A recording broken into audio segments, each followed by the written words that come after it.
Welcome to the Sentimental Twist, where two generations share one love for meaningful spaces and gracious hospitality.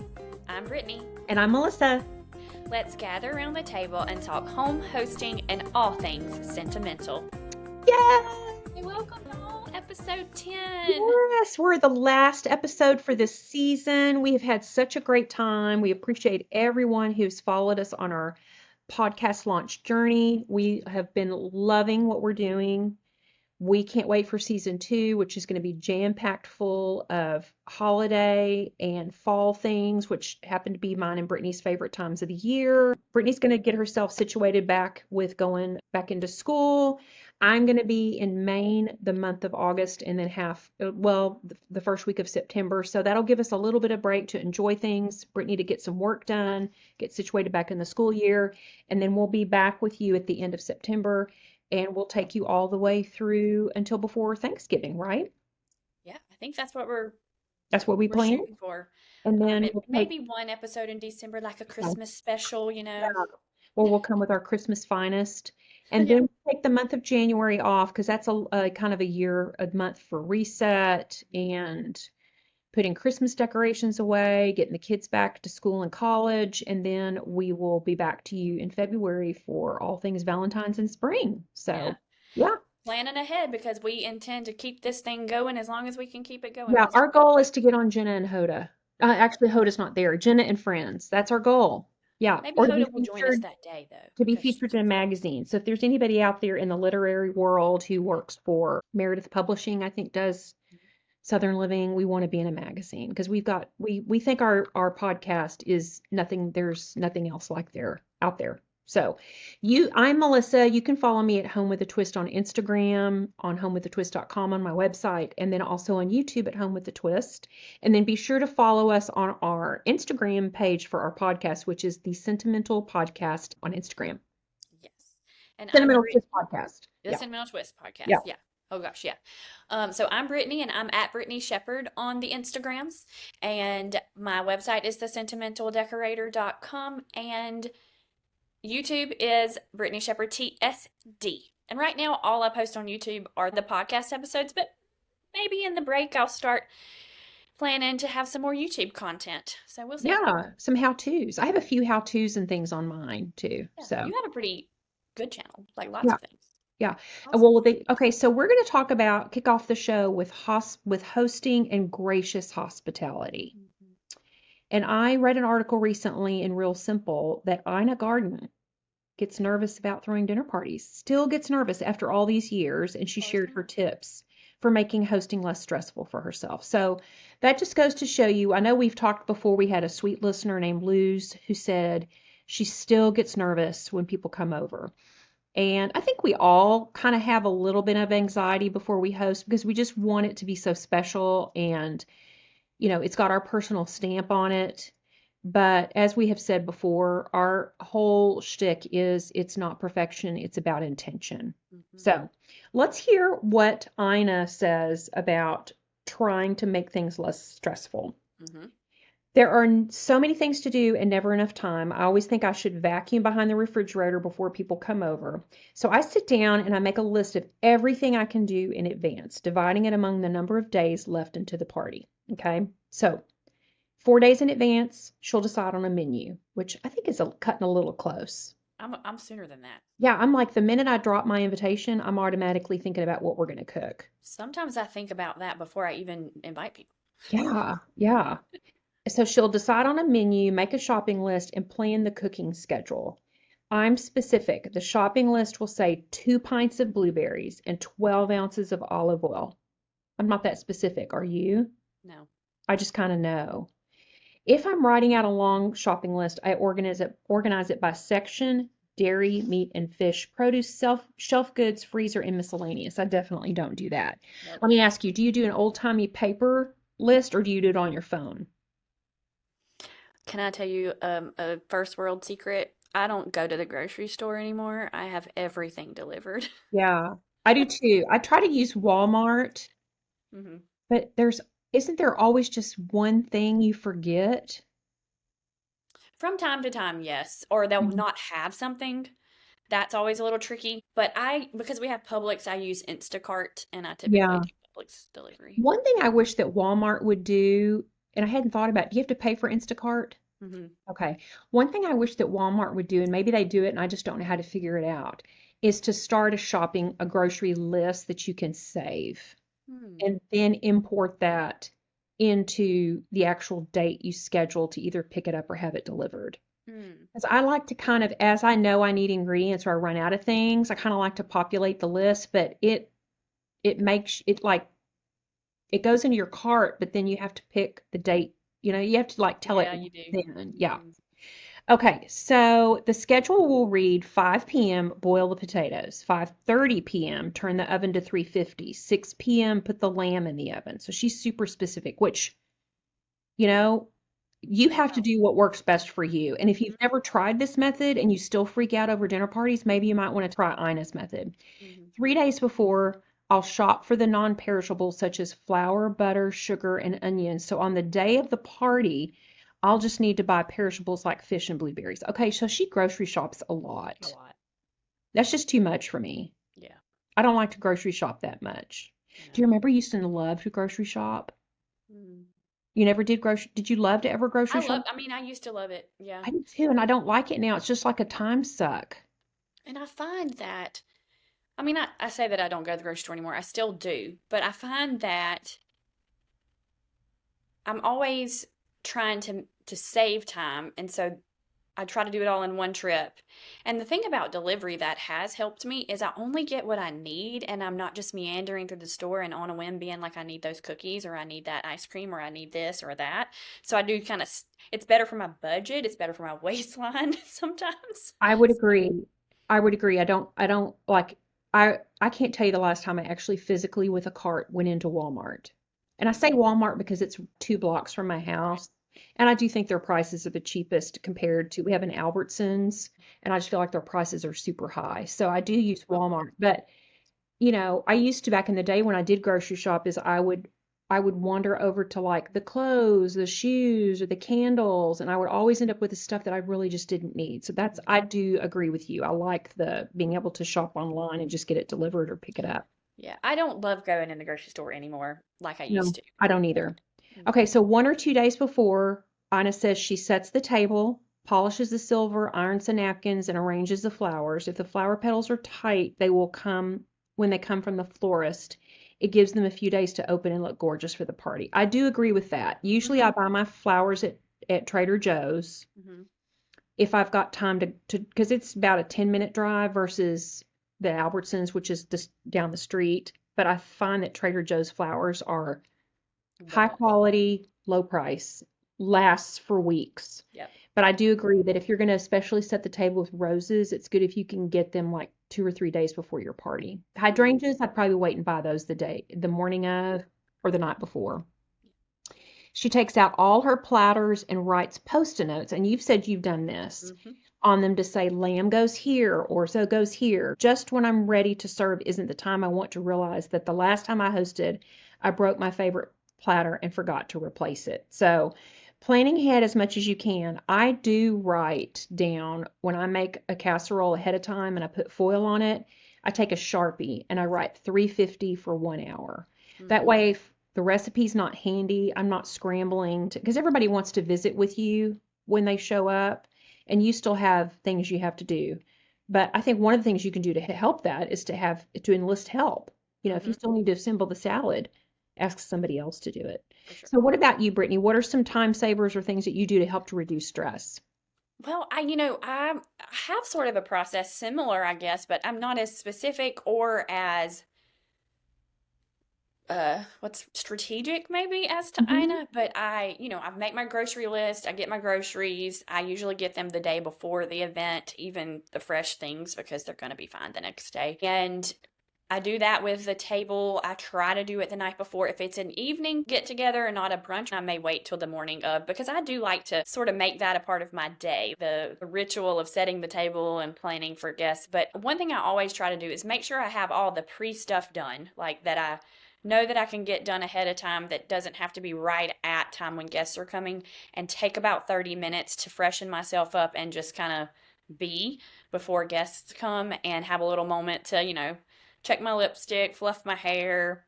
If my dogs are here and they're not gone somewhere else for the event, because I do have somewhere I don't have the dogs here because I'm not sure if my guests are comfortable with dogs, I'll take them to a friend's house. But if they're here, let them go outside and get some energy off. So about 30 minutes I try to carve out before the start of the event, before I really need to start doing the things like that lead up to the last 20 minutes, to give myself some time to feel like I'm ready and presentable so that I can be ready for my guests. I agree with all of that. I'm really big into planning and especially carving out that me time. And I Mm-hmm. usually give myself I try to be done about an hour and a half before my guests come. So if I need to take a short little nap or Mm-hmm. shower or just have a glass of wine or do whatever you need to do that just kind of brings your blood pressure down a little bit. Mm-hmm. Because you know, if you're going to do something, even if it's for two people or if it's for 12 people, the same amount of work goes into it. You know, you still have to set the table. It might just be for a few more people, but it's all the intentions Mm-hmm. that can sometimes wear you out. And so Right. I think we've talked about this before, is I would actually much rather plan a get together for smaller numbers than bigger numbers. Mm-hmm. Like just another couple or maybe two other couples at most, maybe 8 to 10 people. But Yeah. really, I really love the either the 4 or the 6 number because you really get a chance to visit with your friends. Mm-hmm. And it's just really nice. It doesn't, even though it's a lot of the same process and, you know, things that you need to get together, and the energy is about the same, it feels a little less like low pressure because it's not as many Yes. people. So, Yeah.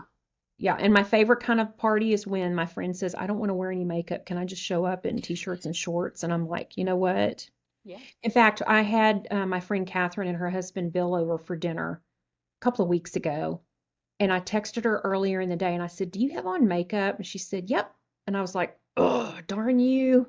But I'm glad I got dressed. You know, I'm glad I did my hair and put on makeup. I mean, she just, kind of blew it for me. I was hoping we could just not do Mm-hmm. that. But it definitely, Mary Kay said, Mary Kay Cosmetics, her Mm-hmm. big saying was, even if you're not going to go anywhere, get up, get dressed, and put on lipstick because it makes you, feel very, I guess, like you've accomplished something in your Yeah. day.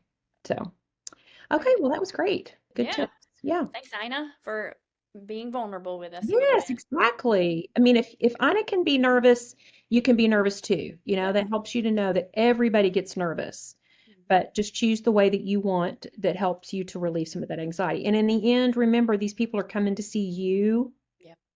and not your table. Yep. That's an added bonus, but they're just coming to get away from whatever they've got going on in their own homes and in their own lives. Yeah. I love it. Sometimes I just have one friend over, and Yes. it's so nice to just sit and talk and keep it super simple with the table and the food, and we just enjoy each other's company. So, In fact, I'm hosting when we interviewed Renee, the Lucy Betty June, and then her friend and my friend Tracy, they're coming over to have lunch, and I'm gonna do a Neiman Marcus theme lunch hmm with all the recipes from Helen Corbett's cookbook, and we're gonna eat upstairs in my ladies' lounge. And I'm leaving the table set for my Daisies and Denim tablescape that I did on my hmm Instagram. So that'll already be done. I just have to well, that's fun. pop new sunflowers from the garden in the picture. So Love it. yeah. All right, so now we're going to talk about sentimental decorating and meaningful spaces as it relates to this transitional time of year. August is kind of like the last hurrah of summer and can be a little reset before the busyness of fall, because fall is super busy for families and individuals in general because of all the fall activities and back to school and fall sports and all of the things. So it's a transitional month. The garden starts to slow down a little bit. The days are starting to get shorter as we move into the fall and winter time. And so our homes can kind of mirror that shift. So let's talk about seasonal changes in this August time frame where we're going from summer into a slow lead up to fall. For me, it's a very slow lead up to fall because it's very hot until the very last minute. We're praying that it's not hot on Thanksgiving usually. Let's talk about that, Melissa. Do you do anything special? I mean, I know you're in Maine for the whole month of August, but typically, do you do anything special in August to help ease that transitional time in your Well, home? it's my birthday in That's August. right. So I'm totally gearing up for the month of Melissa. Mm-hmm. Starts August 1st and goes through the 29th. So it's 29 days of Melissa. And I use that for every possible thing. So things don't really change for me much in August and September. Yeah. I don't really flip the house for anything. I still keep it kind of seashells and travel, and I don't really change everything out. But I do feel like, I don't know, for me, and maybe you're the same, August and September are just not my favorite months of the year. It's a little melancholy. It's a little melancholy for me, and I don't know why. Nothing big happened in August or September other than my birthday, but it's just so hot, and I'm ready for summer to be over. And so I tend to be a little kind of Debbie Downer in August and September. So maybe I need to reframe that, and maybe that'll help this year because I'll be in Maine where the average temperatures during the day are 75. And then Jealous. you can wear sweaters. Oh my gosh. It's not fair. I mean, I guess it is fair. You earned it. I did. I earned it. But for me, yeah, I'm kind of the same. I don't really make any huge changes in my home. I might start in August pulling back on the seashells and putting those away, and then it's just sort of like a non-seasonal specific home. Um, because I will start gearing up. Usually it's still, not fall weather, and fall isn't officially here until late September, but I'm off Labor Day weekend, and so I might start adding a few little fall elements. And so in August, it's really just about not really, because it is so hot, not really doing a lot of extra and kind of hunkering down. It's just a gentle month, if you will. Yeah, It's like, exactly. And I also get a little melancholy because I think back to when I was a kid and the start of school. I think back to my mom always took me to Neiman's for my birthday and as kind of like a because back when I was growing up, school started after Labor Day, yeah. not like it is now. And so we would go to Neiman's and have lunch in the tea room, and then she would treat me to a few new outfits to wear for school. Mhm. And then I remember my daughter, us needing to buy school supplies for her. And I remember shopping for school supplies as I was little.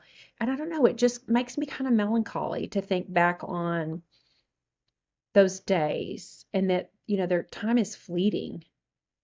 So if there's any young moms out there and you're just so stressed about school starting, probably in a couple of weeks, for whenever this airs, your school district may have already started up because I know they're starting earlier and earlier. Is that time is fleeting and it will go by so fast that you will long for the days when you are. I have a funny story about buying my daughter crayons. There was one year that I just felt like the list was just out of control of what we had to take to school. And I was going to cut corners and I bought her rose art crayons. And she was like, Mama, everybody's going to make fun of me at school because nobody buys rose art and they're awful. They're like, they don't even, they don't melt. Like they're awful. And so I said, I don't care. We're getting these. This is, your school supply list is out of control. 70 boxes of Kleenex. And, it's just, I'm making that up, but it seemed like that. And so, about 2 weeks in, I could just tell she was so morose over the rose art that I would go back and buy it for her. Yeah. So the moral of the story, buy the kids the Crayola. Yeah. Before you know it, they're 21 and they're going, they're getting married, or they're 18 and they're going off to college, and you long for those days. Yeah. So I don't know. For me, August and September are kind of melancholy. Hmm. I get that. To me, it's just do as little as possible because it's so hot. So darn hot. Yeah. And if you live in really cooler states, maybe you could weigh in on how Yeah. you feel about August and September. I mean, we would love to hear your opinion regardless of where you live in the Yeah. country, wherever you're listening to us. So send us an email at the Sentimental Twist Podcast at gmail.com. And we'd love to see if this topic resonated with you about, you know, August being a transition month, and what does that mean for you and how do you feel about that? Love to hear it. Okay, so now we are going to queue up for our fun interview I had with Sara McDaniels with Simply Southern Cottage. So Sara has a huge following on Instagram, which is Simply Southern Cottage, and she is an entrepreneur, a historic preservationist. She's a real estate investor. She's a community builder. I first met Sara when one of her side gigs of many is that she has a business called Pink Creatives with Wendy Conkle. Wendy Conklin. Wendy is the Chair Whimsy. She's on Instagram, the Chair Okay, Whimsy. yeah. Designs the beautiful chairs. They started a Pink Creatives company because constantly they were getting inundated from creators to say, how did you get featured in a magazine? How did you, grow your Instagram following? How did you learn to make money as a creator? So they started Pink Creatives. So I went to a couple of Pink Creatives workshops. They also have retreats that are overnight that are fabulous that I've not been to one yet, but I hope to do that someday. And then she also has these gorgeous properties that are short stay, short-term rentals called the Villas, and they're in Minden, Louisiana. And my bestie Julie and I stayed there one time, and then Mr. Twist and I went back in June of last year for the Sunflower Festival. And we picked sunflower fields and fields and fields of sunflowers, and we stayed in Minden as our lodging. And they are absolutely adorable. And in the interview, Sara gives you a promo code that you can use to get a little bit of a discount on your stay. So, real briefly to set up this interview is that the reason I wanted to interview and have Sara on the show is that she totally aligns with our content pillars, which is sentimental decorating and heirloom recipes. And she does that through historic renovation and architectural preservation. If you go onto her website, you will see the labor that went into flipping these abandoned 1930s apartments and how she's transformed them into little jewel boxes. She also is very good at gracious hospitality. Her rentals are welcoming homes away from home. Gardening and seasonal transitions, she's constantly giving great gardening tips and advice on her channels. And she makes timeless spaces for people to gather. And then a modern spin is repurposing old properties with new purpose, including her home that she bought that was built in the 1950s. So I know that you will appreciate that, Brittany, because of your home. So was there anything that you wanted to chat about before we listen to her interview or? No, I'm just excited because I know her from Instagram, and it's just amazing because she is such a prominent figure in the home and interior space on Instagram because that's a whole world, honestly, y'all, of people. That's their content focus and the things that they're passionate about that they share on Instagram. So it's just really awesome that she was available to come and join us because she's a well-known figure in this arena, and it's great to hear what she's got to say about all her fun projects. Okay, so let's cue up her interview. Ready? 3, 2, 1. Here we go. Hi, everyone. I'm so happy to have my sweet friend, Sara McDaniel from Simply Southern Cottage with us today. Sara, I know that you're a busy lady, and so we're just so grateful to you that you have set aside time with everything you're going to tell us that you're doing. But I kind of want to give you a really good intro. So since your fourth grade, well, first of all, I want to say you are in Minden, Louisiana, which is That's called correct. the friendliest little city in the South, right? That's And right. I have been there. I've stayed at your villas a couple of times, and it really is just the sweetest. It's if you think of Mayberry, you think of that's what Minden is. Yeah, it is for sure. Okay, so since Sara's fourth grade field trip, she has been fascinated with old homes and their character.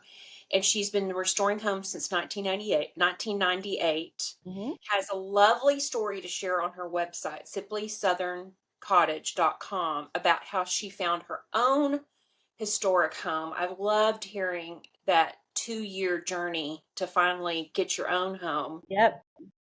But Sara's story is more than just restoring her historic home. In 2023, Sara transformed 8 abandoned 1930s Spanish-style apartments into the villas, which are I mean, I'm in the hospitality industry, and that was probably one of the best places I've ever stayed. Oh my gosh, that means so much from you. Thank you so much. I mean, they're stunning. They're short-term rentals, and I've had the pleasure of staying there twice. Not just for you didn't do this just for profit, but you did it as a community builder. That's right. Revitalize the community, addressing Minden's housing gap, and you're rebuilding the community. You're creating jobs, and you're setting the stage for transformation. So I like to describe you as a real estate investor, a visionary, a philanthropist, a mentor, a preservationist, and an entrepreneur.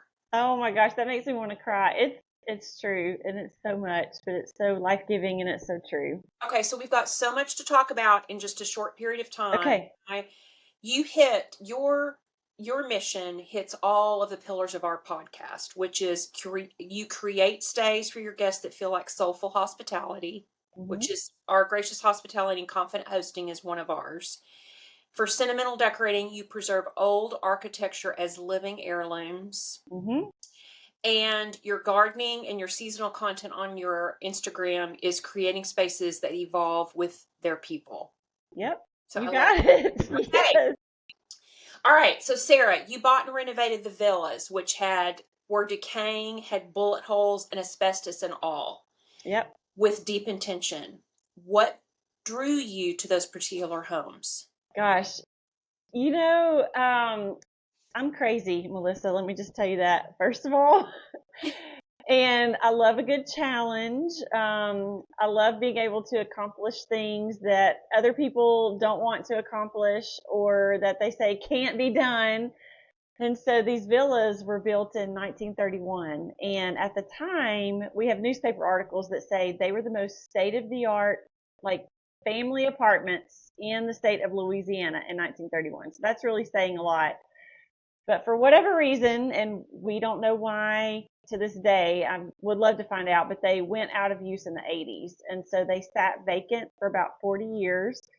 And back in 2020, a childhood friend owned them and just asked me if I wanted to buy these villas. And I'm like, there's no way. There's no way I can afford to do these. But they grabbed my heart. And so I just kind of sat on it for about a year.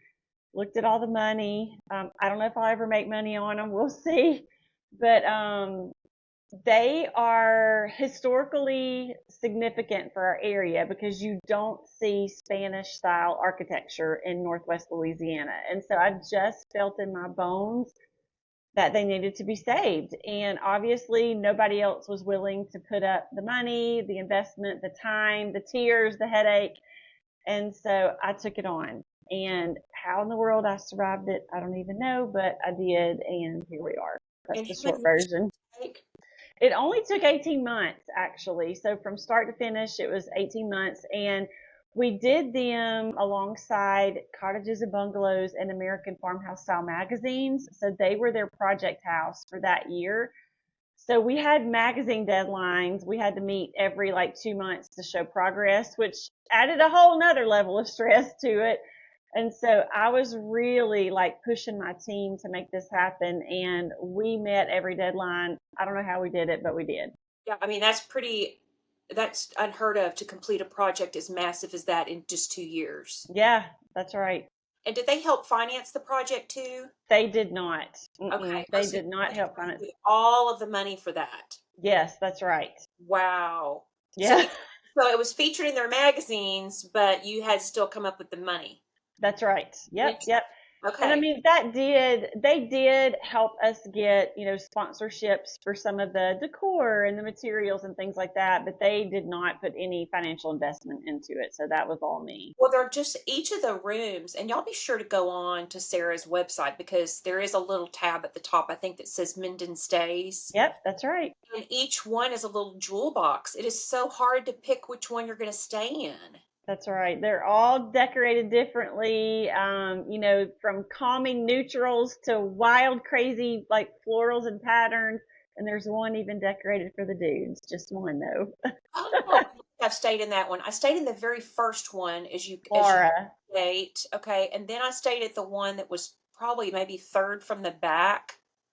Penny, the butterfly room. No, I don't think it was Penny. Is there a Daisy? Daisy, yes, Daisy. How did you pick the names for the villa? Each of the Yeah. So most of them have like decor sponsors or decor partners. And so Laura is named after Laura Ashley. Annie is Annie Selke. So the wallpaper, the rugs, the pillows, the bedding, all of that. But there's a couple that are more sentimental. So I have one named Cindy. And so I have one wallpaper girl that wallpapered all 8 villas. Oh, And she is like the boss of wallpaper. She's amazing. So I felt like we needed one named after her.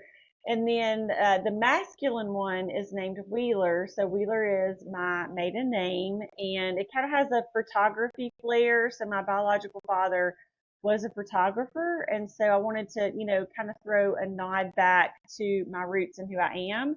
So that one is named Wheeler.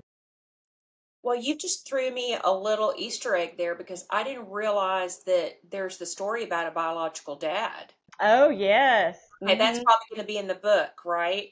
Probably.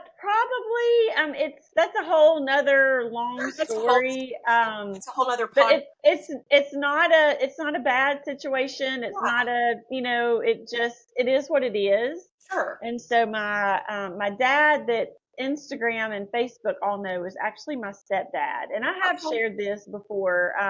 But he's been in my life since 4th grade. And so he's basically the dad that raised me. So he's the one that I refer to the most. Okay, well, let's talk next about Phillips Cottage. That's a great, Perfect. That's a great segue. absolutely, which is right across the street from the villas. Yep. Tell us about that. Sure thing. So, my dad, Philip, passed away 2 years ago unexpectedly from a brain bleed. And long story short, he is the one out of everybody that we thought he's going to live to be 100, right? He loved life. He loved well and deeply. He ran 3 miles a day.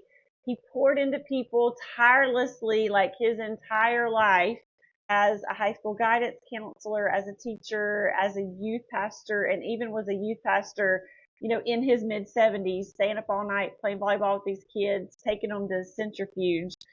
So anyway, his untimely death was really a shock. And I had purchased this house. I didn't know what I was going to do with it. It's on the street where the vast majority of my properties are. And so after his death, it just made sense to convert that house into a nonprofit in his honor named Phillips Cottage. And it will be a transitional home for women with children that graduate from our Minden facility of Louisiana Teen Challenge. Sarah, I know that your dad is looking down on you and is just so proud of you. Oh, thank you. Thank you. He's going to live on in that sweet little house. Yes, we're so excited. They'll be able to stay in the house for up to a year while they graduate. They do have to pay rent, because in the real world, you have to pay rent, right? But it's very, very minimal. So it's just basically a stepping stone, a transition place between rehabilitation and full independence. Right. And so you already owned that house. Is there a lot of renovations going on right now at the house? Yeah, we're almost finished. And so we're about probably like 80% finished. We just painted, everything's painted. We just painted, all the cabinets. The tile work will be starting next week. So the goal is by the end of July to basically have the majority of the renovation finished. And then August will be spent like putting in the furniture and staging it and shooting it and doing video and all of that. And then they'll hopefully move in the last weekend of the month in August. So what did you try to preserve a lot of the integrity of the house? I did. So with this house, actually the floor plan already had a very nice flow. And so we didn't take down any walls or anything like that. So we're saving the existing floor plan. And then there's a lot of like unique architectural features in this house. It's a craftsman style house. Okay, so it's And completely different than the villas across the oh street. yeah, completely different. When was this house built? It was built in 1920. Okay. So there's inset bookshelves and there's like columns like that divide rooms in the house. There's a huge front porch. There's a little back porch. We saved all the original doors. So we did preserve, as much of it as I could. And how many women and children will be able to stay in there? Yeah, that's a great question too. So we will be able to house 2 to 3 women with their children. So it will depend on, some others have 1 child and some have 5, so it will just depend on, how many children they have. So the house is 5 bedrooms and 3 bathrooms. So it's about 3,000 square feet. So it's a pretty big house. And that was original to the house. It was 5 bedrooms. As far as I know, I mean, they potentially could have added on, but there's 2 bedrooms and 2 bathrooms upstairs, and then 3 bedrooms and a bath. Two bedrooms, 2 baths down, and 3 bedrooms and 1 bath upstairs. So that was a pretty grand home for back in the It was. Yeah, and it actually has like walk-in closets, which is unheard of. So I'm pretty sure that they're original. Do you know what the history is of the house and who built it? I don't know exactly who built it, but I do know that over the years, a lady named Kumashili lived in this house, and she was a legendary music teacher in our community. And the high school is just literally steps away from this house, and so she taught piano lessons, in this home. So most people know it as Kumashili's house. And will the house have a piano? It will not, sadly. I should have one, but it will not. Well, in that night, if somebody's listening and they have a piano, would you be willing to take it as a donation? I don't know that we have room for it, but I could definitely entertain it, but I don't think we have room for it. Maybe a keyboard. Maybe a keyboard. Yes, a keyboard we could make work. Yeah, that would be fun. Yeah. Okay, so if anyone's listening, well, I know we're going to have people listening because they love our podcast, but how can they help support you for Phillips Cottage? Yeah, so we are a fully approved 501c3 tax deductible donation, and so you can go to phillipscottage.org and you can give there. You can send a check. We are actually in the process of making an Amazon wish list. So if people want to send us sheets or towels or cleaning supplies, we should be able to launch that in the next couple of weeks. So just keep an eye on Simply Southern Cottage socials, and we'll be pushing out that list. Okay, that's great. Okay, so let's move on now to my thing I'm so excited about. Okay. You want to tell everybody about your latest project, a new storefront called Purvey, Minden. Yes. September, it's going to feature, well, I'm going to you tell everybody what it's going to feature. Gosh, Melissa, I swear, one day I'm going to slow down, but it is not today. But one day I will. So, this is a story for a whole nother podcast, but almost every property that I've purchased comes to me. I don't necessarily go out, looking for properties to purchase.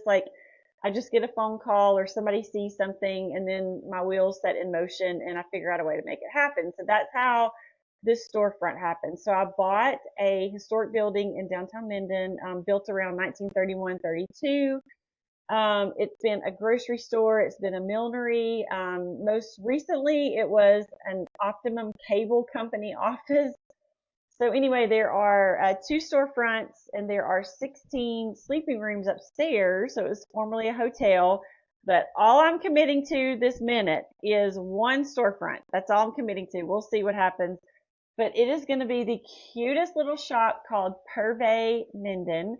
And if you don't know what Purvey means, it means to supply, to furnish, or provide. And so we will be supplying, furnish, and providing vintage and reloved clothes, records, books, plants. We're eventually going to make custom candles. We're going to make custom journals out of old books. And my eyes are bigger than the storefront is. So I've got lots of other ideas, but we'll see how quickly everything fills up once we get in there.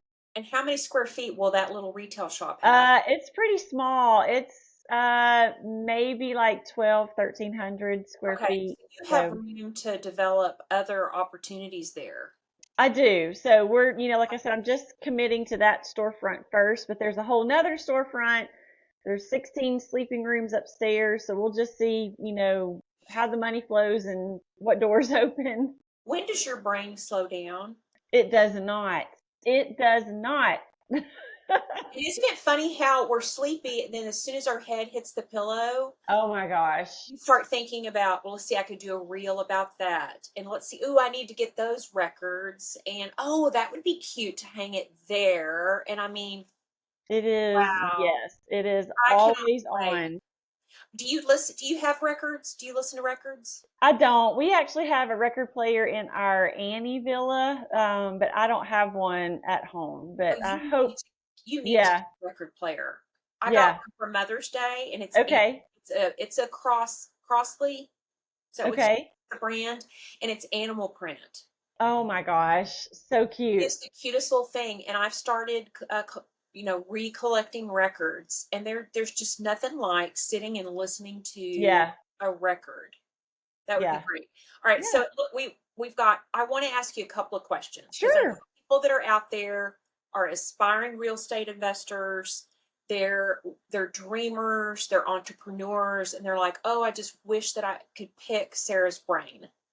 So I want you to tell them a little bit about Pink Creatives. Oh, sure. Yeah, thank you for That's how asking. I So actually met you, was through Wendy that's right. and through a Pink Creatives little workshop that she had in her home in Austin. Yeah. So one more thing I'm doing, like I could just keep going and going. So this really was born back during COVID, and people constantly ask Wendy and I, like, can you tell us how to work social media? Like, how did you get on TV? How do you get in magazines? And we physically do not have time to answer every question and mentor a lot of people as much as we want to. And so we worked for about a year and a half, and we built out a creative business retreat called Pink Creatives. And basically, that is an opportunity where if you are a creatively owned woman business, or if you want to be, or if you have ideas, you can come into Round Top, Texas for 3 days coming up in October, late October.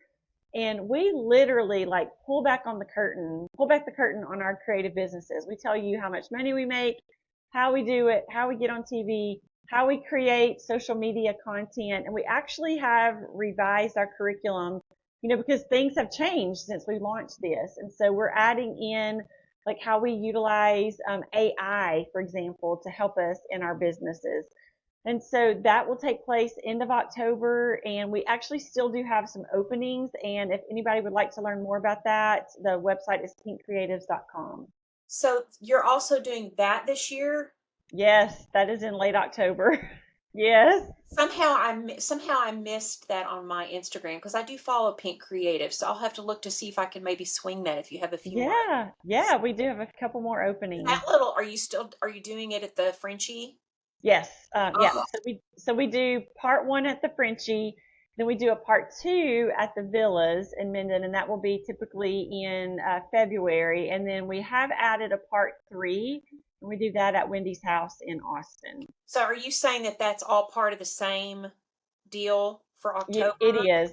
So October is just part one. So you have to Okay, come to part one in to order be to able to come to part do. two and then part Gotcha. three. Okay, gotcha. All right. Wow. I didn't realize you also had that on your plate.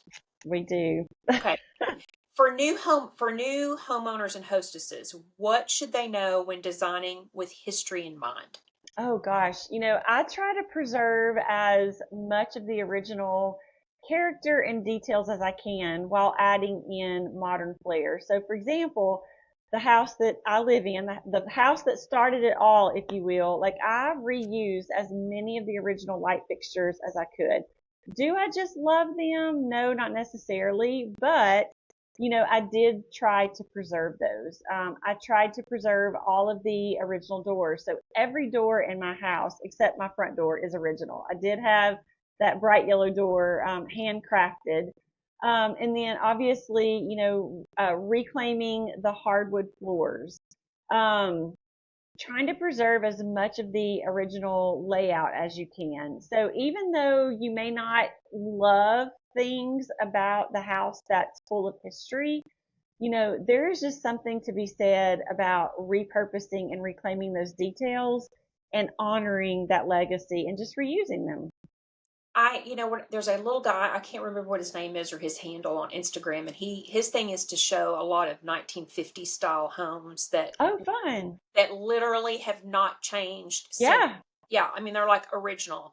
And it just sickens me to think that there are so many people that are just going in and gutting and putting all that stuff in the trash and just, it happens all over my neighborhood here in Fort Worth, Yeah. where they'll just tear down a beautifully historic home for whatever reason and they'll build a McMansion. Yep. It's sad. It's sad. Yeah. Okay, so as a real estate investor, what's your advice for balancing preservation and profitability? Gosh, that is actually a great question. And I'm probably not the person to ask that because my investment strategy is much different than most investors. So most real estate investors are looking to make their profit on the front end. And so, like, I own all this property, right? So I have almost 30 doors that I'm managing every day. But I also have a staff of 5 people and a whole staff of like subcontractors and contractors. And so I tend to spend more money on the front end on my properties because my goal is, if I can make it this long, is to keep everything until I'm 70. So about 22 more years or so. And then I'll sell everything and I'll make my profits on the back end and then hopefully like sail off into the sunset and move to Greece or whatever, and live out my days. So I am literally like not making money on my real estate right now. I mean, everything goes back into paying my staff. There's always something wrong. I am adding properties to my portfolio. So I am literally like not taking any money right now. So I think you have to look at, what your investment goals are. If you're looking to make money like immediately, you probably can't afford to put into these properties what I'm putting in. Like you just need to make them livable, right? And comfortable and safe, especially if you're doing long-term rentals. But if you're looking for more long-term investment, then you can spend more now and make your money on the back end. That's my philosophy. A lot of people would disagree, but that's what I do. Well, it's worked for you. Yeah, it's working for me. That's right. That's That's what right. you do. You got to do what works for you and what That's helps right. you go to sleep at night. That's So right. That's that's right. just how I know you're a godly woman, and this is your strategy is how God wants you to serve him and the community. Oh, thank you. That's really important to me. It really is. It is. It's the thread throughout your entire story. Yeah, yeah. I So, really try. It's hard some days, but I really, really try. sure it is. I mean, if it were easy, everybody could do it. Yeah, yeah. Oh, I mean, so tell everybody how they can find you, how they can book a stay, how they can Perfect. subscribe so they can stay in the know about all the projects you've got going on. Yeah. So if anybody wants to come stay in our adorable historic villas or any of our other short-term rental properties, the website to book is mindenstays.com. And I'll give you a secret code. It's not really secret, but if you want to book for 10% off, you can use code Cottage10, and that works on the villas at mindenstays.com. And then I am an active participant on social media every single day, and I am Simply Southern Cottage across all social platforms. And so I am bringing you along for all of this crazy, for the renovations, for the behind the scenes, but I do try to throw in, a little fashion and Amazon and Walmart finds like here and there. So it's really fun, but it's also really busy. Well, I will say you have a very large following, but you still manage to keep it very personal and answer questions and answer your DM. So I give you a do. lot of credit because there are a lot of big accounts that just kind of ghost people, Yeah, And I try. I won't say that I'm 100%, but I really do try to hop in and out of my DMs a couple times a day and just get to as many as I can. I think that you are the essence of what really Instagram is about, is building community. And so I really I just feel honored to know you. Oh, Melissa, And thank we're you. thrilled that you agreed to be on our podcast today. And we'll say goodbye. All right. Thank you for having me, and thanks for listening, everybody. Sure. Okay, y'all, that was Melissa's interview with Sara. It was so wonderful to hear all of those things about the projects that she's done and the work that she's doing to preserve the town of Minden and to make it a prosperous community just through the preservation projects that she's done. But here's a question I'd like for us to chat about. Melissa, Okay. if you could renovate any home from your past, from your childhood, your first home, first apartment, grandmother's house, for example, what would it be and why? Well, it would definitely be my childhood home. I mean, my mother was the original Martha Stewart, and my dad and she were the original Chip and Joanna Gaines. The Mm, house that they bought, I was born in 64, and I want to say they bought this house. It was a two-story colonial on Meadowbrook Drive in East Fort Worth. I want to say they might have bought it in the 50s. My sister would be able to chime in for sure because she was 15 when I was born. But it was just a dump. It was run down. I don't know what year it was, maybe built in the 20s. It just was in need of major renovation. And my mother put her heart and soul into that house. mm, And it was a dream. I mean, it had all the things, all the beautiful wallpaper. It wasn't like a wealthy person's home by any imagination. It was a comfortable family's home, but she would save up her money anytime. She was my dad's bookkeeper for his business. So she would save their money and then she would hire a decorator. And the mm. decorator would help her thoughtfully and intentionally plan whatever project, wallpaper or upholstery or curtains. And it was just I would love to have that home now.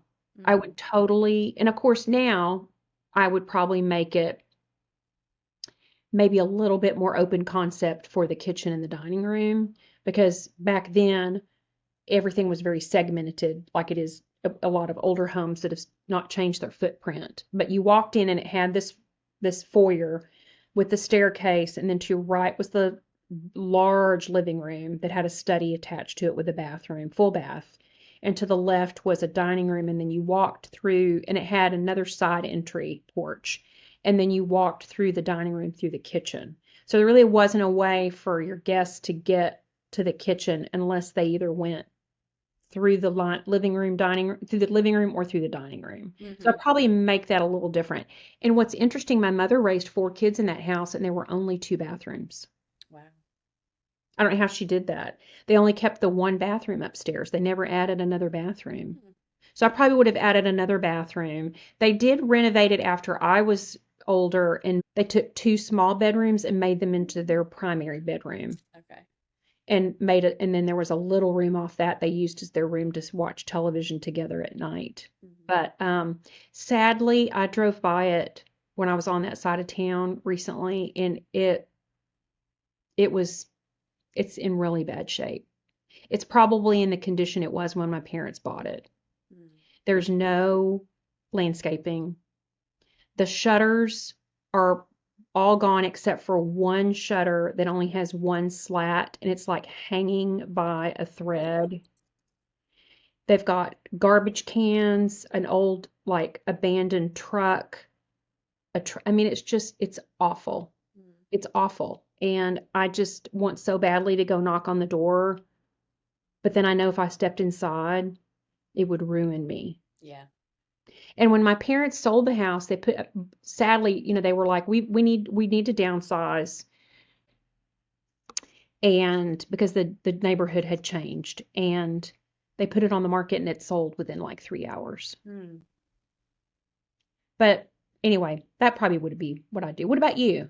Well, I have a couple of options that I thought about. So the house that I consider the house that I grew up in was the one that my parents built when I think they started about when I was 6 and we moved in right before I turned seven.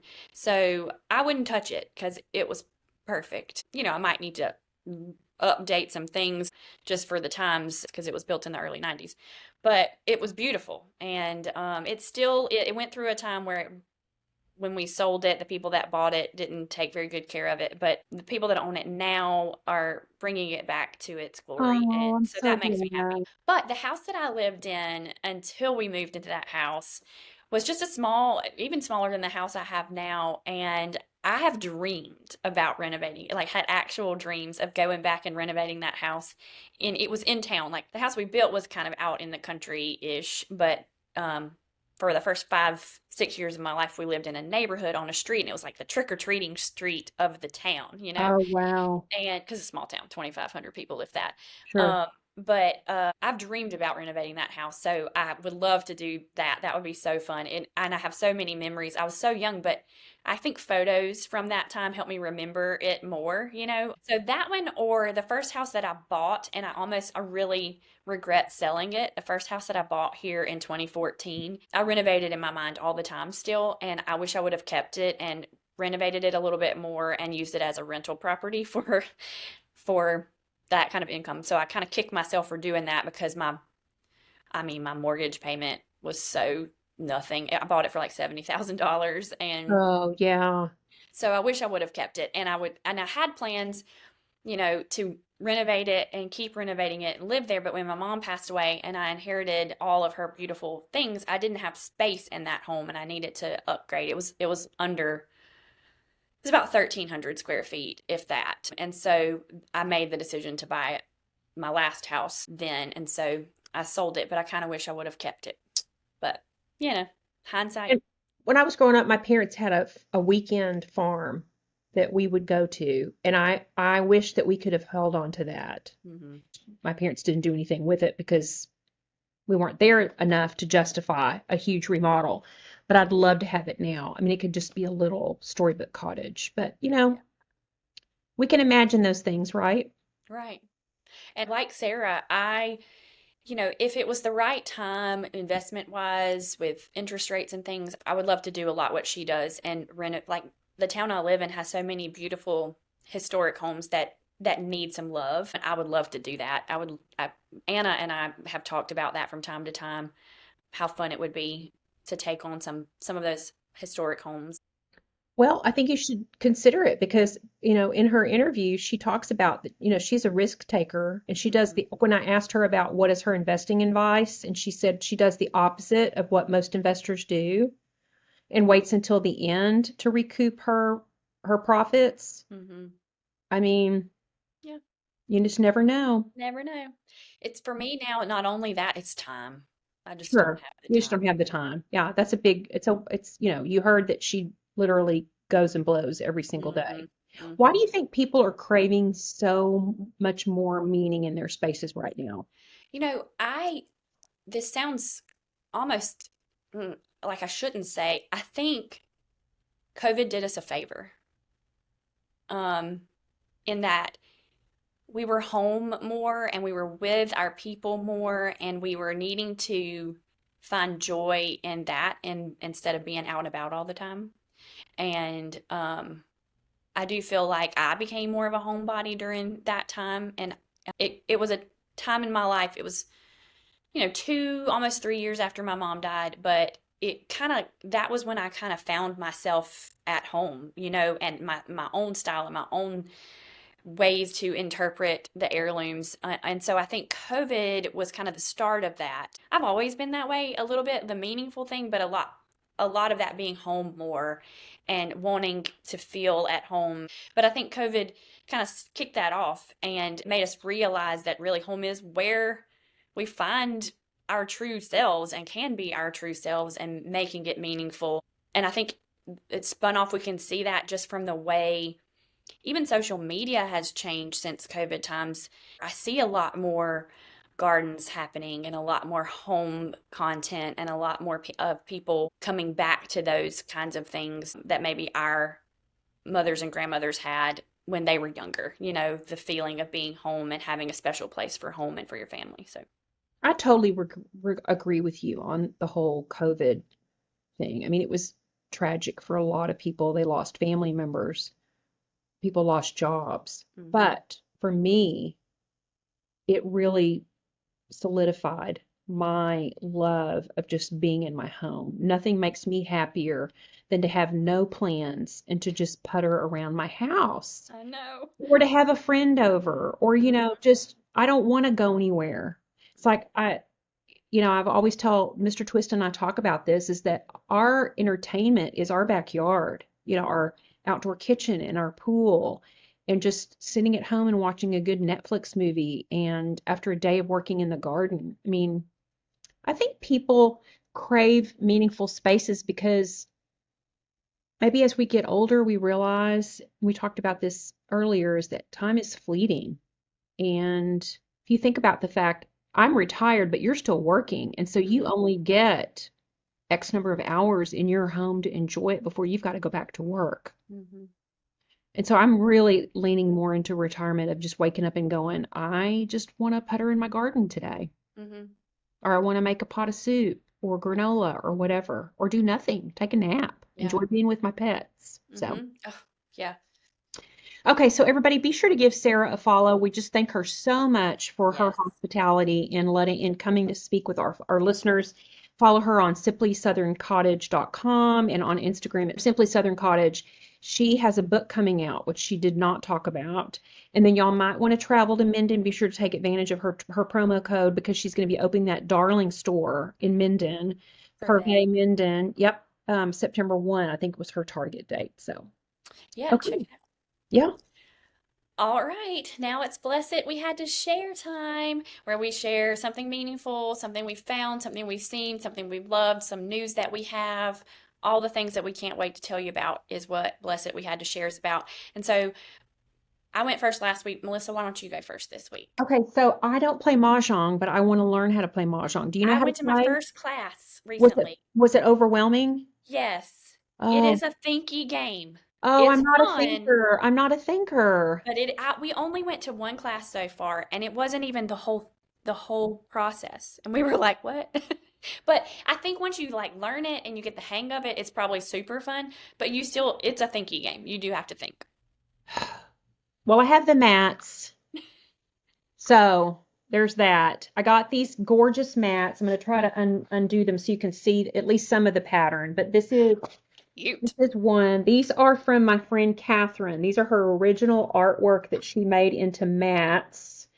And what I found is that they actually make really good just mats to put on the table as like a tablecloth. Yeah. It's really cute on top of a round table. And Mm-hmm. then this is the one that's in the blue. Let me see if I can get it out of the packaging. This is more chinoiserie, I think. I This love is that it's her art. That was such a clever idea Isn't it for her to gorgeous? do So that. this is one of her plates that she has drawn with her artwork. And It's then she's got gorgeous. some Y'all little need to get on Andes YouTube to see rims. it if you're Yes. listening. Yeah.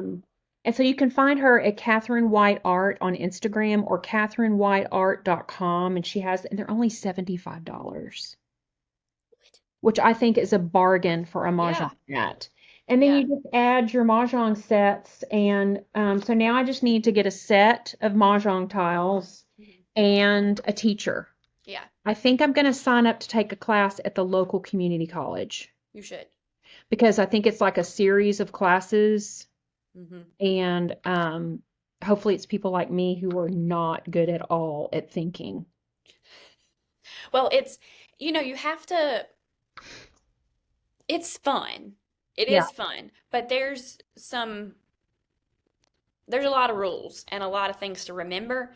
But once you remember them, and I don't remember them yet, I think it's great because like apparently, once you learn it and get the gist of it, you can just play Well, without as much thinking. I've But heard that the little cards that you get to play with, that those change every year. So just they about do. the There's time like a that you, national yeah. association, and they change it every year. So just about the time that you start to learn what you're doing, then it changes all up again. Yeah, but it's similar. I think I think yes, it's like different plays or whatever that you can do. I can't even remember the right terminology for it, but it's in the same gist, if you will. Okay. But there might different categories or whatever. Okay. All right. So that's my blessed. I had to share it. Yeah. What's Fun. yours? So my blessed is another fun little announcement that I'm so excited about. Back talking about COVID. I'm back in COVID days. I joined a Facebook group called Beautiful Table Settings.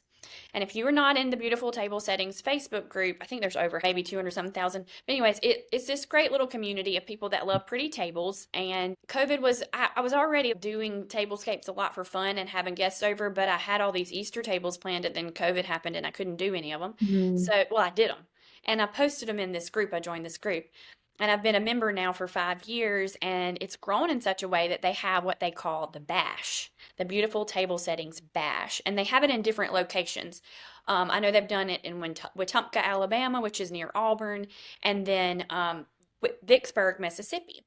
Well, I am going to be one of the speakers at the Vicksburg, Mississippi Bash in January 2026.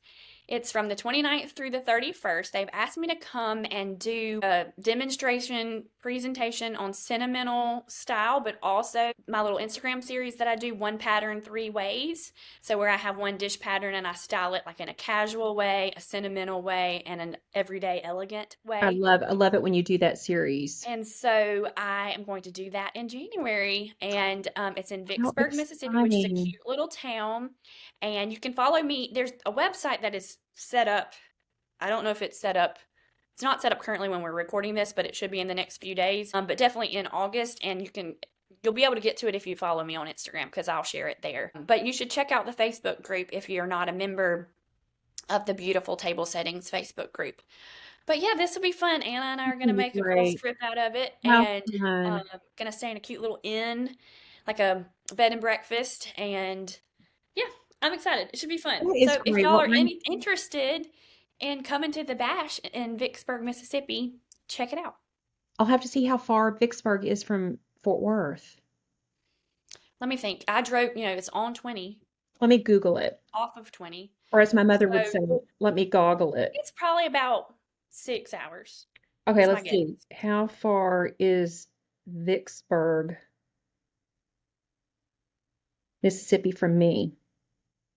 5 hours and 53 minutes. Look at me. Maybe I should go. Come, join us. Since you and I are not going to go to Benson Boone, I because we decided the tickets were just way too expensive to see a 23-year-old man in his polyester royal blue suit, even though I would totally get into that. Maybe I'll do that. Will you make sure to keep us updated on how to register for that? Yes. And see If by the time this episode comes out that the links are all live for the actual event, I'll put those in the show notes.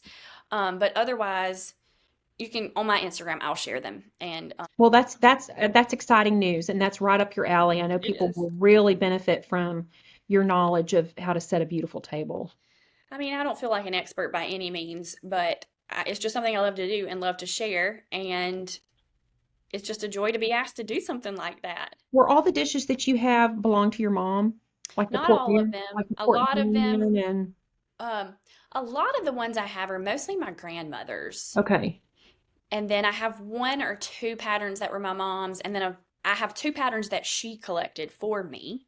My Christmas Fitz and Floyd Winter Holiday and my Everyday Dishes Southern Living at Home gallery collection. And then Anna and I both love them. So Anna collects a pattern for me or two, and I collect a pattern or two for her. And at Christmas, we exchange back and forth, or birthdays or whatever. I used to sell Southern Living at Home. Me too. Did you? Yeah. Oh my gosh, I got all the way up to be a director. I won a couple of Really? trips. Yeah. And I remember that I think the white dishes were kind of a new thing as I was moving out of doing it. The white dishes were coming in. Those are Well, I nice. sold in college, and it financed 3 mission trips for me in college. Wow. Yeah. Gosh, So you were just a little entrepreneur early in life, weren't you? I loved it. Do they And still have I those? got stuff too. So, Do they still have those pieces on eBay? get them Okay. on eBay. Really, replacements, they're not as, you might not get as many deals on replacements, but replacements has some. eBay. I've had to replace a few from time to time. I have the iced tea glasses, and they're incredibly delicate. And I've had to replace a few of I think I those. remember those. I think I remember I gave those away. So good times. But yeah. Okay, so we are going to move now to Porch Talk, which it's the speed round where we fire off quick questions and share even quicker answers. You can take a peek behind the curtain to see who we really are, or the screen door, either one, screen door, porch, Screen or door, curtain. whatever. Okay, so I'm going to ask you these questions, Brittany. Okay. Sunflowers or hydrangeas? Hydrangeas, Okay, 1,000%. why? They've always been one of my favorite flowers, and I really don't know why. It's tied to my mom somehow. We just both loved them, I guess. And I'm always trying to figure out where I can put another hydrangea in my yard, whether it's a macrophylla or a paniculata. I'm impressed that you know the species names. My goodness. I've tried to learn those a little bit better because the Gardener's World on UK in BritBox, they really only mainly use the Latin names and the scientific names. So I'm like, what is that one? Which one is that? So I'm trying to learn them. But paniculata is like your limelights, and those can be in the more sunny spots in your yard. And then you have your traditional hydrangeas, the macrophylla, the fluffy ones that can kind of change depending on the acidity of your soil, the color. Right. So, and then there's all other varieties too. That's gonna be one of my goals next spring is I'm gonna really just clear out my back flower bed and I want to put hydrangeas and a lot, we've got a lot of green things growing back there, just too much green. It's kind of overgrown a little bit for my taste. Some of it was stuff we planted and some of it is just kind of, how birds drop things and these random, yucca or photinias will come up and, so I've got to do all that. Okay. Cook or clean up? Cook for sure. Yeah. Real tree or faux tree at Christmas? Both. Okay. All right. So I don't know if it was this episode or the previous one. It's all running together now. I talked about the shiny brights. Oh, it was when we interviewed with Renee. We talked about Right. vintage Christmas. So I have that vintage tree that I bought from Lebanon at Vintage Holiday. That's faux. And then I have another faux. But I am my mother's child and I have a lot of Christmas trees. So I have in my small house, I've only had one Christmas that I've decorated here so far. I had 6 trees. Many of them are small. And so I get the small live trees and do in the kitchen and sunroom. And then I have the larger ones are faux. So I have my vintage tree that goes in here because the colors of the vintage ornaments in this room are perfect. And then my traditional, I call it my memories tree. It's the ragco ornaments I that my love mom that. collected for me, travel ornaments that were given to me as gifts. That's in my den area, and it's more traditional Christmas colors. It's really no theme color-wise. It's just Christmas memories. And then in my bedroom, it's golds and browns and leopard print, but it's a small tree. Yeah. And then the kids' room has a little, I call it the gumdrop tree. It has these gumdrop garlands, and then it's ornaments that I made or had as a kid. Oh, and the dining room is a faux tree. Never mind, I think it's 8. 8 trees. When do you start decorating? Usually mid-November, but I'm going to do earlier this year since my home will be on the Christmas tour. Right. So. Yeah. And the dining room tree last year, I did all of my cashmere and paper mache ornaments that I bought when I was in India. Oh, So that's gonna be gorgeous. I'm excited. I want to switch things up a little bit from last year, but I'm not probably going to switch as much up because of the fact that I'm doing the tour. I don't want to kind of go crazy and reinvent the wheel. But I'll have a few things that are different this year. The great thing about you decorating with so many trees is that you don't have cats. That's true. My cats like to climb in my trees. Yeah. So, Okay, let me ask you the questions, even though I Okay. feel like we talked a lot about it. I'm still going to ask you the questions. Okay, sunflowers or hydrangeas? while I do love hydrangeas, I'm a sunflower girl, and it's Yeah. because my dad loved sunflowers. The first summer that he died in March, and that first summer that he wasn't here, sunflowers started growing in our front yard. We did not plant sunflower seeds. It was not intentional, and that was 2011, so that was 15 years ago. No, 14 years. They're still growing.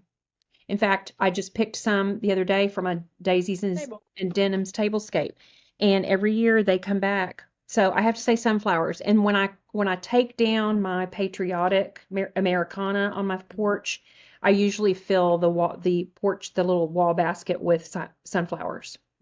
So sunflowers. Precious. Yeah.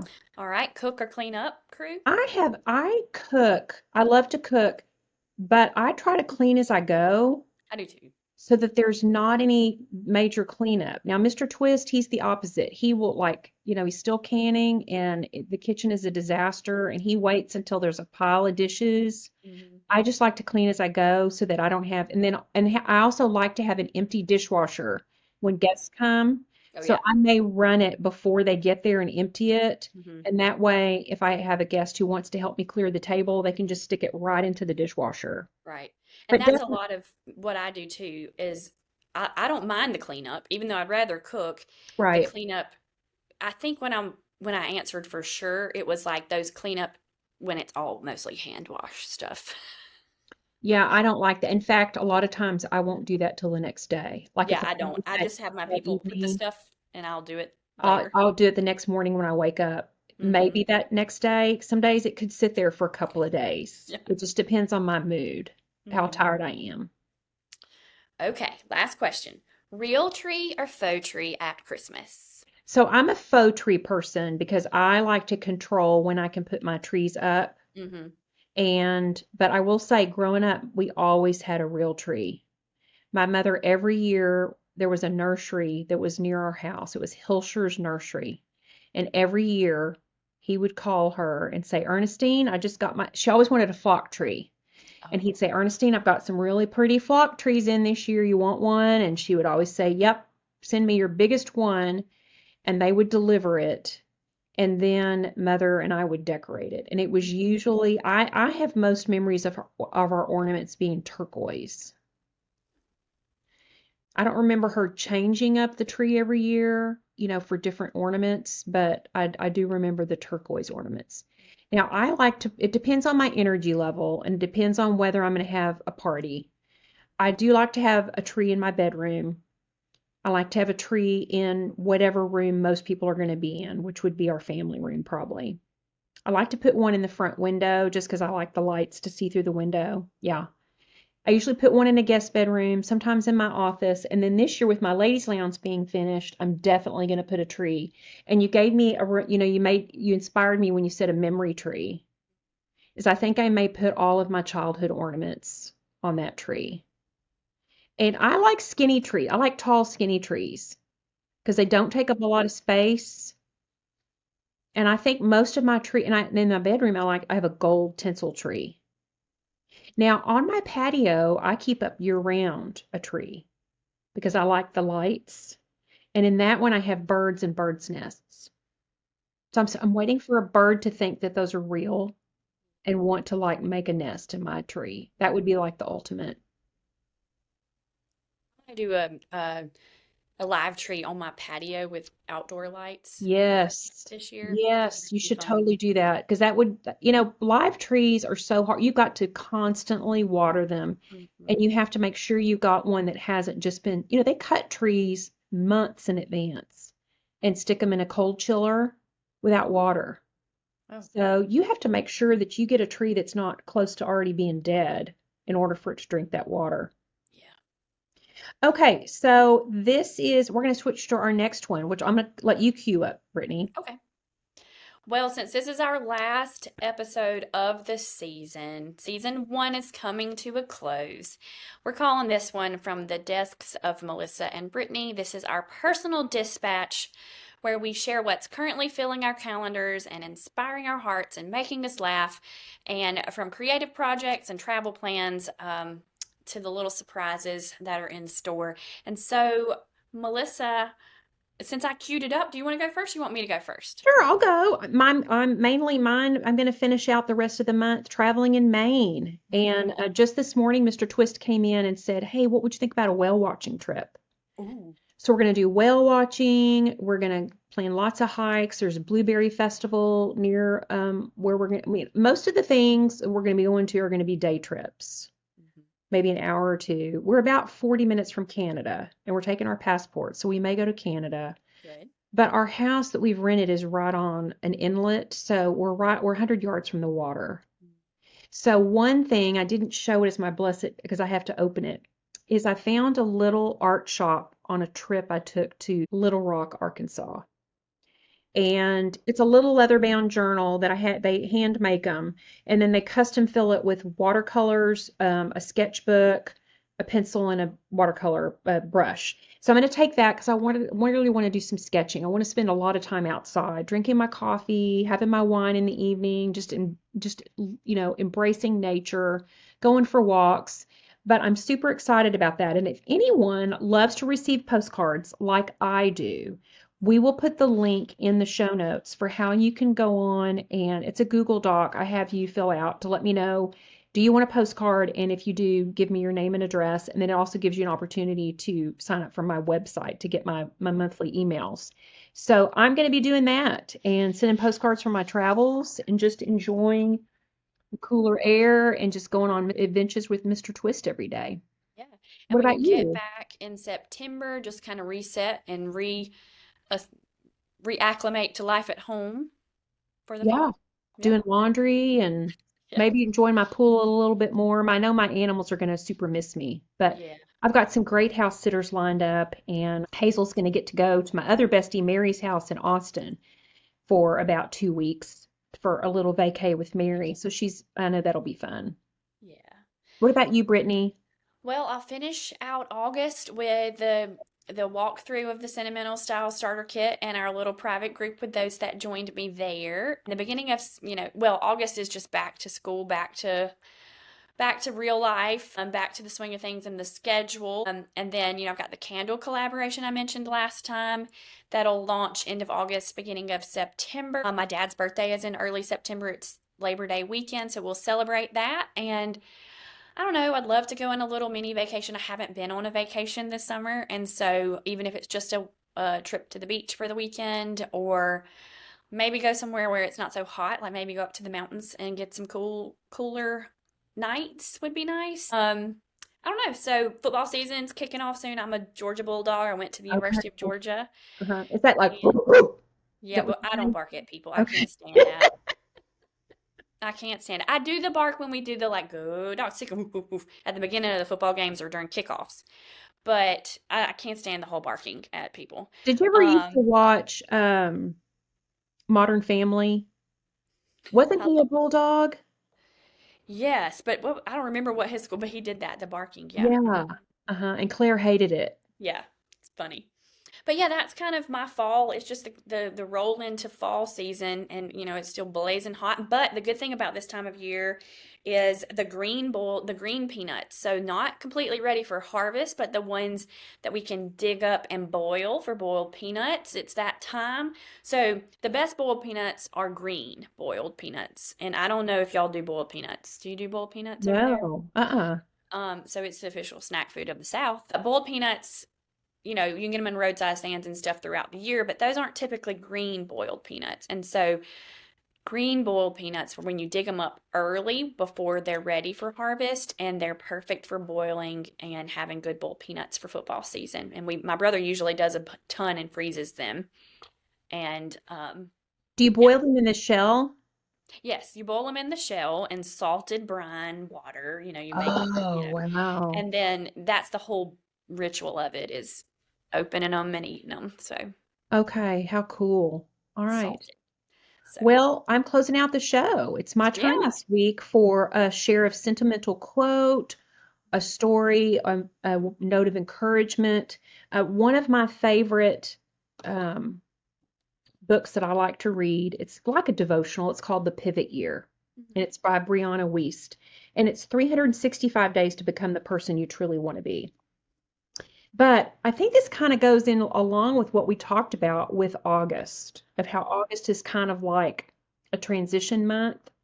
So Brianna Wiest has written several books. She's written a book called 100 Essays That Will Change Your Life, and this book called The Pivot Year. And then she has one other book, and she says, I hope that this is a year you stop dancing around the perimeter of who you intended to be, of what you came here to do. I hope that this is the year you learn to defy what's reasonable and build sense in the world of your own design. I hope that this is the year you discover that the floor does not only hold you up if you remain where you're standing with each step you take, and wherever you may go, it will rise to meet you as it always has, as it always does. Your energy will return. Your love for life will once again pour out of you in the smallest ways. You were not meant to be forever in the exhale and expansion of flow. There are some periods that are intended for taking it in, for contracting and clearing, for ebbing, and for learning something vital through those transitions. When you begin to see yourself in an organic being, you can give yourself more grace through your natural seasons. You're not meant to be flowering all the time, and that is precisely what makes it so special, so sacred when you do. So, I hope that wherever you're listening, whenever you're listening, that you give yourself a little grace, because I think that we as women wear so many hats and have so many goals and aspirations that seem to flood our brains the minute we turn the light out and lay our heads on the pillow. Funny how that is. Isn't it? The That I couch hope. tired doesn't translate to the bed. No, I don't understand that. Like, why am I thinking about what reel I'm going to do at 11:45 at night? Like, I don't, why didn't I think about this before I turned the light out? But I guess that's the message. Yeah. Is to just whatever your season is you're in life right now, whether it's a joyous one or one of sorrow, that you just give yourself some grace and just let whatever's going to happen wash over you. So that's my toast to you, Brittany. Thank you for being my friend. Thank everyone for being on this ride with us for this season. That's all we have for today's episode. We encourage you to ask people to follow us, to give us a great feedback, be a Janet, and get on your Instagram and talk about how great our show was. I mean, so many people have said it feels like they're having a talk with a close friend, and that's what we wanted. Follow Brittany at Brittany Shepard on Instagram and me at Home with a Twist, and email us at the Sentimental Twist Podcast to give us ideas, feedback, suggestions, story, inspiration. So, Ideas for the holiday season, the next season. If you have a topic you want us to potentially talk about Thanksgiving and Christmas and fall, send it our way. yeah. So, anyway, thanks for joining us on the Sentimental Twist. Where we believe every space tells a story. And every story deserves a place at the table. Until next time. Keep things cozy, collected, and a little bit sentimental. Bye, everybody. Bye, y'all. See you next season.